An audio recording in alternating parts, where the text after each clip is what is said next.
Anggota DPRD Gresik, Nur Hadi akhirnya membuat pengakuan setelah video pernikahan manusia dengan domba betina di Pesanggerahan Keramat Ki Ageng, Desa Jogodalu, Kecamatan Benjeng viral di media sosial.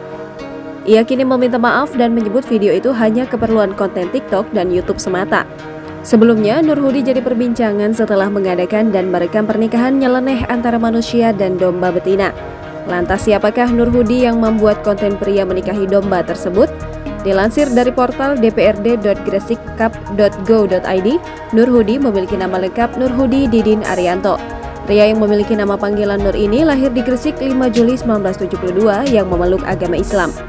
Ia beralamat di Desa Metatu, Kecamatan Benjeng, Gresik. Diketahui saat ini ia merupakan anggota DPR Gresik yang menjabat sebagai Sekretaris Komisi 4. Ia juga merupakan anggota Badan Pembentukan Peraturan Daerah serta anggota Badan Musyawarah yang berasal dari fraksi Nasdem. Sebelumnya, dalam video yang beredar, konten yang dibuat Nur Hadi itu menayangkan prosesi pernikahan seorang pria yang diketahui bernama Saiful Arif, warga Desa Kelampok, Kecamatan Benjeng, Gresik, dengan seekor domba betina yang diberi nama Sri Rahayu. Tampak dalam video tersebut, domba betina itu turut dihiasi selendang dan diberi aksesoris layaknya pengantin.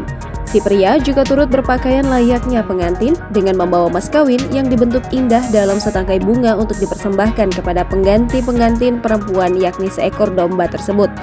Prosesi akad nikah juga layaknya perkawinan dengan disaksikan para tokoh, terutama anggota DPRD Kabupaten Gresik fraksi Nasdem Nur Hadi.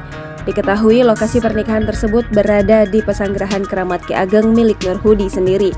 Kini Nur Hadi telah meminta maaf dan memberikan klarifikasi.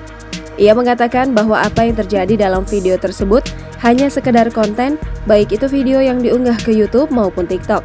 Meski begitu, keisengan Nur Hadi berbuntut.